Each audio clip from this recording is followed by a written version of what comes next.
si Teacher Dare. Kumusta mga bata?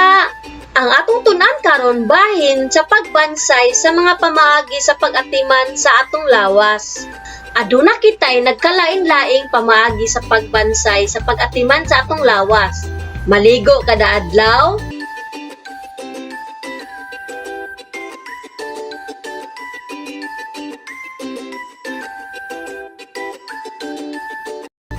kanunay manghugas sa kamot,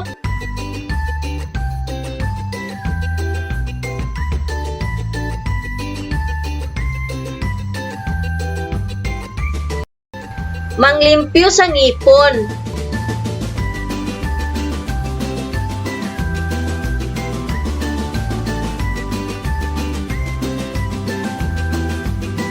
pagsulob sa saktong bisti or sinina base sa panahon.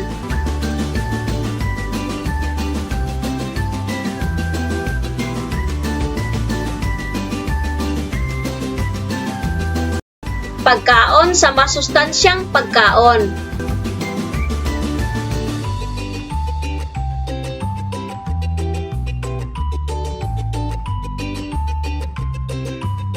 Mag-ehersisyo or exercise kada adlaw para atong lawas mahimong lig-on ug modula sa nagkalain-laing dula para ang atong kaunuran makusgan.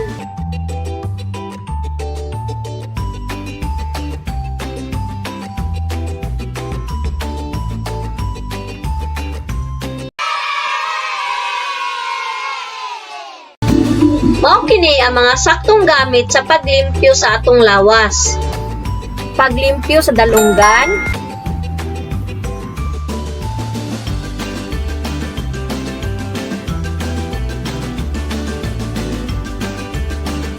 pagputol sa kuko,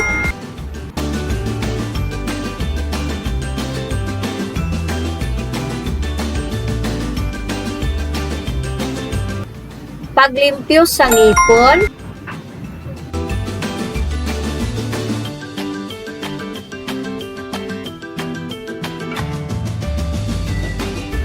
pagsudlay,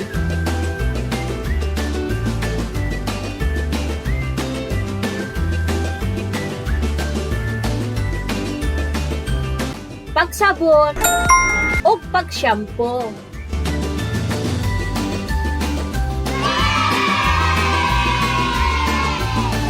Karon, tan-awa ang mga hulagway. Linginan ang butang nga gikinahanglan sa paglimpyo sa kaugalingon.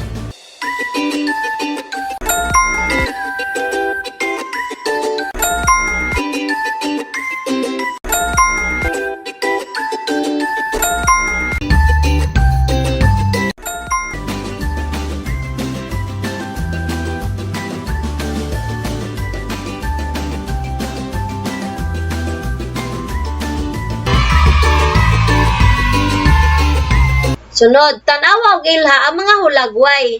Isulat ang check sa hulagway nga nagpakita kung unsaon paglimpyo ang kaugalingon.